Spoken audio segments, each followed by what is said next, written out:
हाय दोस्तों, आप सबके लिए मैं एक अच्छी कहानी लाई हूँ। देखो और पसंद आई तो लाइक और हो सके तो एक कमेंट करें और सब्सक्राइब कीजिए। चलो कहानी सुने। Beauty and the beast. एक बार की बात है, एक युवा राजकुमार एक चमकते हुए महल में रहता था। एक ठंडी रात में एक बूढ़ी भिखारी महिला आई। उसने ठंड से बचने के लिए उसे एक गुलाब भेंट किया। उसकी कुरूपता से घृणा करते हुए उसने उसे दूर कर दिया। अचानक वह एक खूबसूरत जादूगरनी में बदल गई।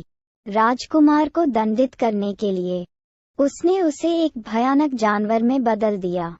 फिर उसने उसे एक जादुई दर्पण और जादुई गुलाब दिया और कहा कि यह उसके 21वें वर्ष तक खिलता रहेगा। जादू को तोड़ने के लिए उसे किसी और से प्यार करना होगा और आखिरी पंखुड़ी गिरने से पहले उस व्यक्ति का प्यार जीतना होगा। पास ही एक छोटे से गांव में बेले नाम की एक खूबसूरत युवती शहर से गुजरी। उसने शहर के लोगों का अभिवादन किया और फिर अपनी पसंदीदा दुकान, किताबों की दुकान पर पहुंची। मालिक ने उसे उपहार के रूप में एक किताब दी। बेले के चेहरे पर एक स्वप्निल भाव उभर आया। यह मेरी पसंदीदा है। दूर दूर की जगहें, साहसी तलवारबाजी, जादू के मंत्र। भेष में एक राजकुमार। ओह, बहुत बहुत धन्यवाद। बेले बाहर भागी, चलते चलते पड़ती हुई। जैसे ही बेले चली, गैस्टन नाम का एक सुंदर शिकारी उसके पीछे दौड़ा। बेले, पूरा शहर तुम्हारे बारे में बात कर रहा है। एक महिला का पढ़ना ठीक नहीं है। अब समय आ गया है कि तुम अपनी नाक उन किताबों से हटाकर ज्यादा महत्वपूर्ण चीजों पर लगाओ, जैसे कि मैं। बेले ने बिना रूखेपन के भागने की कोशिश की, लेकिन गैस्टन का दोस्त लेफू उनके साथ आ गया और उसके पिता, एक आविष्कारक का अपमान करने लगा। मेरे पिता पागल नहीं हैं। वे एक प्रतिभाशाली व्यक्ति हैं। जैसे ही बेले ने कहा, उसके पिता की झोपड़ी से एक धमाका हुआ और वह भाग गई। झोपड़ी में बेले ने अपने पिता को पाया और उन्हें बताया कि गांव वाले उसके बारे में क्या कह रहे थे। उन्हें लगता है कि मैं अजीब हूँ। पापा, चिंता मत करो बेले, मेरा आविष्कार हमारे लिए सब कुछ बदल देगा। हमें हमेशा के लिए इस छोटे से शहर में नहीं रहना पड़ेगा। बेले के पिता ने अपने घोड़े फिलिप को जोड़ा और अपने नए आविष्कार के साथ मेले के लिए निकल पड़े। बेले ने हाथ हिलाया, अलविदा, शुभकामनाएं। लेकिन मॉरिस रास्ता भटक गया और गलती से फिलिप को एक उदास, धुंधले जंगल में ले गया। जैसे ही वह अपनी दिशा समझने के लिए रुका, मॉरिस ने अंधेरे से दो पीली आंखें घूरती देखीं।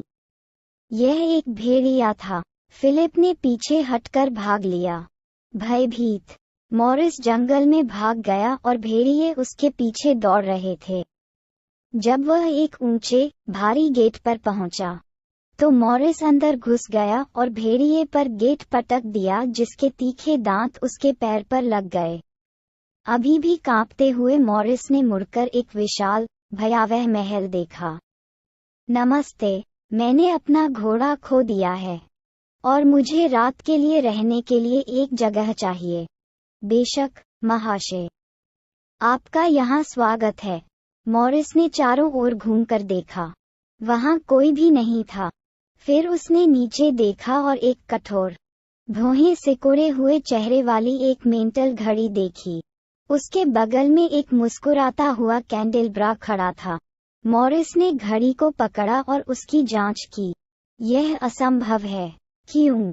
तुम जीवित हो। जादूगरनी ने राजकुमार के सभी नौकरों को भी घरेलू सामान में बदल दिया था। जब कॉग्सवर्थ मेंटल घड़ी ने विरोध किया, तो कैंडेलब्रा लूमिया ने मॉरिस को ड्राइंग रूम में दिखाया। वहां उसे श्रीमती पॉट्स नाम की एक दोस्ताना चायदानी और उसका बेटा चिप नाम का एक प्यारा सा चाय का प्याला मिला। अचानक दरवाजा खुला। एक आवाज गूंजी, यहाँ एक अजनबी है। मॉरिस अपनी कुर्सी से उछल पड़ा। छाया में एक बड़ी, भारी आकृति छिपी हुई थी। कृपया, मुझे रहने के लिए जगह चाहिए। मैं तुम्हें रहने के लिए जगह दूंगा। जानवर ने मॉरिस को पकड़ लिया और उसे कमरे से बाहर खींच लिया। घर वापस कॉटेज में, बेले ने दरवाजे पर दस्तक सुनी और उसे खोला। गैस्टन, कितना सुखद आश्चर्य। बेले, शहर में ऐसी कोई लड़की नहीं है जो तुम्हारी जगह पर रहना पसंद न करे। क्या तुम जानते हो क्यों? क्योंकि मैं तुमसे शादी करना चाहती हूँ। गैस्टन, मैं बोल नहीं सकती। मुझे माफ करना, लेकिन मैं तुम्हारे लायक नहीं हूँ। गैस्टन के जाते ही वह लड़खड़ा गया और कीचड़ में गिर गया।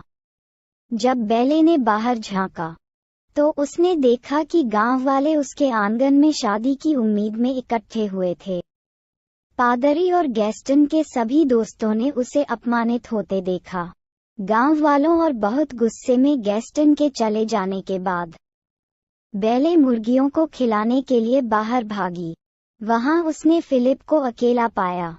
फिलिप, तुम यहाँ क्या कर रहे हो? पापा कहाँ हैं? घोड़े ने बेचैनी से हिनहिनाया। डरी हुई बेले फिलिप पर कूद पड़ी और रहस्यमयी जंगल में लौट गई। जल्द ही उन्हें महल मिल गया। ये कौन सी जगह है? बेले ने फिलिप को संभालने की कोशिश की। तभी उसने मॉरिस की टोपी जमीन पर पड़ी देखी। बेले उदास महल के अंदर जल्दी से चली गई और विशाल, सुनसान गलियारों में भटक गई। पापा, क्या आप यहाँ हैं? ये बेले है। किसी ने जवाब नहीं दिया, लेकिन बेले को नहीं पता था कि जादुई वस्तुओं ने उसे देख लिया था। खुशी के साथ लुमिया ने मेंटल घड़ी के चारों ओर नृत्य किया। क्या तुम नहीं देखते? वह वही है। वह जादू तोड़ने आए है। उन्हें देखे बिना बेले अपने पिता की तलाश जारी रखती है। आखिरकार बेले ने मॉरिस को एक टावर में बंद पाया। पापा, हमें आपको वहां से निकालना होगा। अचानक उसे छाया से एक आवाज सुनाई दी। तुम यहाँ क्या कर रहे हो? बेले ने चौंकते हुए कहा। कृपया मेरे पिता को जाने दो। मुझे ले जाओ। तुम उनकी जगह लोगे? बेले ने आवाज से रोशनी में आने के लिए कहा और जब उसने विशाल, बदसूरत जानवर को देखा तो वह भयभीत हो गई। हालांकि अपने पिता को बचाने के लिए बेले हमेशा के लिए जानवर के महल में रहने के लिए सहमत हो गई। बीस्ट ने मॉरिस को महल से बाहर खींच लिया और उसे एक गाड़ी में फेंक दिया जो उसे शहर वापस ले जाएगी। वहां आविष्कारक एक सराय में ठोकर खा गया जहां गैस्टन अपने दोस्तों से घिरा हुआ था। कृपया, मुझे आपकी मदद चाहिए। एक भयानक जानवर ने बेले को एक कालकोठरी में बंद कर दिया है। क्या उसके पास क्रूर, तीखे नुकीले दांत थे? एक ग्रामीण ने व्यंग्य किया। मॉरिस ने उस आदमी का कोट पकड़ लिया। हाँ, क्या तुम मेरी मदद करोगे? हम तुम्हारी मदद करेंगे। बूढ़े आदमी, गैस्टन और उसके दोस्त ने आविष्कारक को सराय से बाहर निकाल दिया। लेकिन मॉरिस की जंगली कहानी ने गैस्टन को एक विचार दिया। महल में बेले घबराकर बीस्ट के पीछे पीछे ऊपर चली गई। वह एक पल के लिए रुक गया। महल अब तुम्हारा घर है, इसलिए तुम जहां चाहो वहां जा सकते हो। वेस्ट विंग को छोड़कर बेले ने वापस देखा। वेस्ट विंग में क्या है? यह निषिद्ध है। घूरते हुए बीस्ट ने अपने कमरे का दरवाजा खोला। तुम मेरे साथ डिनर पर आओगे? यह कोई अनुरोध नहीं है। जब बीस्ट चला गया, तो बेले ने खुद को बिस्तर पर फेंक दिया। मैं इस जेल से कभी नहीं भाग पाऊंगी, या अपने पिता को फिर कभी नहीं देख पाऊंगी। उस रात बेले ने बीस्ट के साथ भोजन करने से मना कर दिया। इसके बजाय वह नीचे की ओर रसोई में चली गई। सभी मंत्रमुग्ध वस्तुओं ने उसे खाना खिलाया और उसका मनोरंजन किया। फिर कॉग्सवर्थ उसे एक दौरे पर ले जाने के लिए सहमत हो गया। बेले एक अंधेरी सीढ़ी के नीचे रुक गई। वहां क्या चल रहा है? कुछ भी नहीं। बिल्कुल भी दिलचस्प नहीं है पश्चिमी विंग में। लेकिन जब कॉग्सवर्थ नहीं देख रहा था, तो बैले चुपके से चली गई और सीढ़ियों से ऊपर एक लंबे दालान में पहुंच गई, जिसमें टूटे हुए शीशे लगे हुए थे। बैले ने सावधानी से गलियारे के अंत में दरवाजे खोले और एक नम, गंदे कमरे में प्रवेश किया, जिसमें टूटे हुए फर्नीचर, फटे हुए पर्दे और भूरे, कुतरने वाली हड्डियां बिखरी हुई थीं। एकमात्र जीवित वस्तु एक गुलाब था, जो कांच के गुंबद के नीचे चमक रहा था। मंत्रमुग्ध होकर बैले ने कवर उठाया और एक नर्म, गुलाबी पंखुड़ी को छूने के लिए हाथ बढ़ाया। उसने बीस्ट को कमरे में प्रवेश करते नहीं सुना। मैंने तुम्हें चेतावनी दी थी कि यहाँ कभी मत आना। बीस्ट बैले की ओर बढ़ा। बाहर निकलो, बाहर निकलो। उसके क्रोध से भयभीत होकर वह मुड़ी और भाग गई। बैले महल से भागते हुए कॉग्सवर्थ और लूमिया के पीछे से निकल गई। वादा हो या न हो, मैं यहाँ 1 मिनट भी नहीं रुक सकती। उसने फिलिप को ढूंढ लिया और वे बर्फ में सरपट दौड़ते रहे, जब तक कि उन्हें भयंकर, भूखे भेड़ियों का एक झुंड नहीं मिल गया। भयभीत होकर घोड़ा पीछे हट गया और बैले जमीन पर गिर पड़ी। जब बैले ने फिलिप को बचाने की कोशिश की, तो भेड़ियों ने उस पर हमला कर दिया और गुर्राने लगे। अचानक एक बड़े पंजे ने जानवरों को उससे दूर खींच लिया। ये जानवर था। जैसे ही बैले अपने पैरों पर खड़ी होने के लिए संघर्ष कर रही थी, भेड़ियों ने मुड़कर जानवर पर हमला कर दिया और भयंकर रूप से गुर्राने लगे। एक भयंकर चीख के साथ जानवर ने अपने हमलावरों को फेंक दिया। जैसे ही हैरान भेड़िए जंगल में भाग गए, जानवर घायल होकर गिर पड़ा।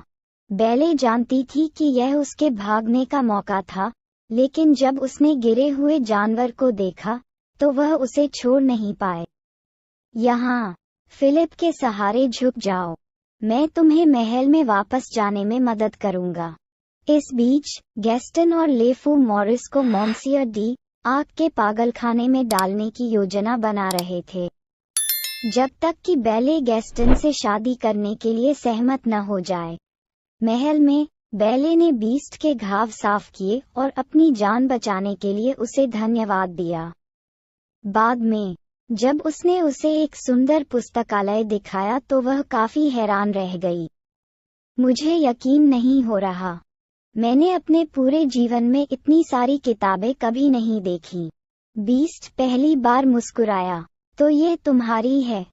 उस शाम श्रीमती पॉट्स और अन्य वस्तुओं ने बैले को बीस्ट को एक कहानी पढ़ते हुए देखा।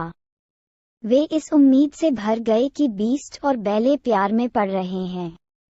धीरे धीरे महल में माहौल बदलने लगा।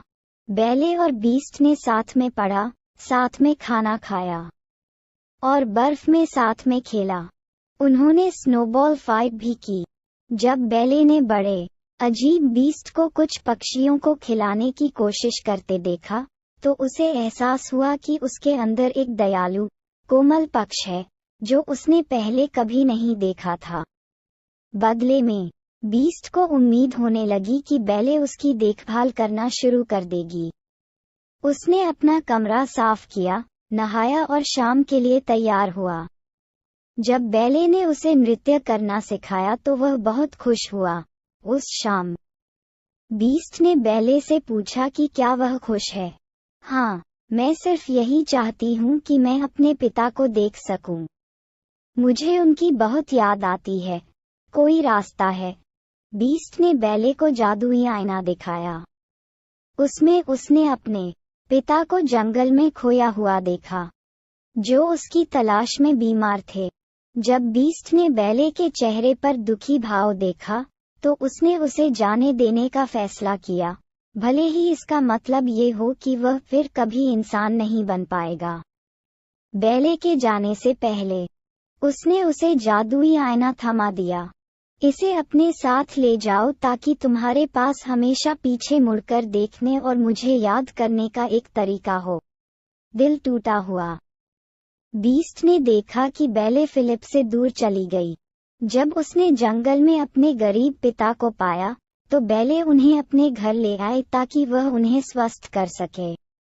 लेकिन जैसे ही वे पहुंचे, एक लंबा पतला आदमी ने दरवाजा खटखटाया। यह मॉन्सियर डी आर्क था। वह उसके पिता को पागलखाने में ले जाने आया था। नहीं, मैं तुम्हें नहीं जाने दूंगा। बेले ने रास्ता रोक दिया। लेफू ने गांव वालों को ये भी यकीन दिला दिया था कि मॉरिस पागल है, क्योंकि वह किसी भयानक जानवर के बारे में पागलों की तरह बड़बड़ा रहा था। गैस्टन ने बेले को बाहों में भर लिया। अगर तुम मुझसे शादी करोगी तो मैं तुम्हारी यह छोटी सी गलतफहमी दूर कर सकता हूँ। बस हाँ कह दो, मैं तुमसे कभी शादी नहीं करूंगी। मेरे पिता पागल नहीं हैं। मैं ये साबित कर सकती हूँ। बेले ने उन्हें जादुई आईने में बीस्ट दिखाया। वह दुष्ट नहीं है। वह वास्तव में दयालु और सौम्य है। क्रोधित होकर गैस्टन चिल्लाया। वह बूढ़े आदमी की तरह ही पागल है। मैं कहता हूँ कि हम बीस्ट को मार डालें। ग्रामीणों की भीड़ ने बेले और उसके पिता को तहखाने में बंद कर दिया और बीस्ट के महल पर धावा बोल दिया। जब ग्रामीण जादुई वस्तुओं से लड़ रहे थे, गैस्टन ने बीस्ट को महल की छत पर धकेल दिया। उसने बीस्ट पर डंडे से वार किया, जिसने विरोध करने की कोशिश भी नहीं की। उठो, या तुम बहुत दयालु और सौम्य हो कि वापस लड़ सको। रुको। चिप ने बेले और मॉरिस को तहखाने से भागने में मदद की थी। जब बीस्ट ने बेले को देखा तो उसने गैस्टन का गला पकड़ लिया, लेकिन बेले के प्रति उसके प्यार ने उसे बहुत मानवीय बना दिया था। उसने गैस्टन को जाने दिया और बेले का सामना किया। बिना किसी चेतावनी के गैस्टन ने बीस्ट की पीठ में छुरा घोंपा। बीस्ट दहाड़ा। गैस्टन पीछे हट गया और छत से गिरकर मर गया। घायल जानवर ने बेले को देखा और फिर गिर पड़ा। वह दौड़कर उसके पास गई और उसे अपनी बाहों में जकड़ लिया। नहीं, कृपया, मैं तुमसे प्यार करती हूँ। अचानक बारिश की बूंदें झिलमिलाने लगीं। धीरे धीरे जानवर ने अपनी आंखें खोलीं और आश्चर्य में उसने अपने पंजे को हाथों में बदलते देखा। उसने उन्हें बेले की ओर बढ़ाया। बेले, यह मैं हूँ। बेले ने हिचकिचाते हुए उसकी आंखों में देखा। ये तुम हो? राजकुमार ने उसे अपने पास खींचा और उसे चूमा। फिर वे खुशी से देखते रहे कि कॉग्सवर्थ, लूमियर, चिप, मिसेज पॉट्स और अन्य सभी नौकर एक बार फिर इंसान बन गए। सच्चे प्यार ने आखिरकार जादू तोड़ दिया था और हर कोई खुशी से नाच रहा था।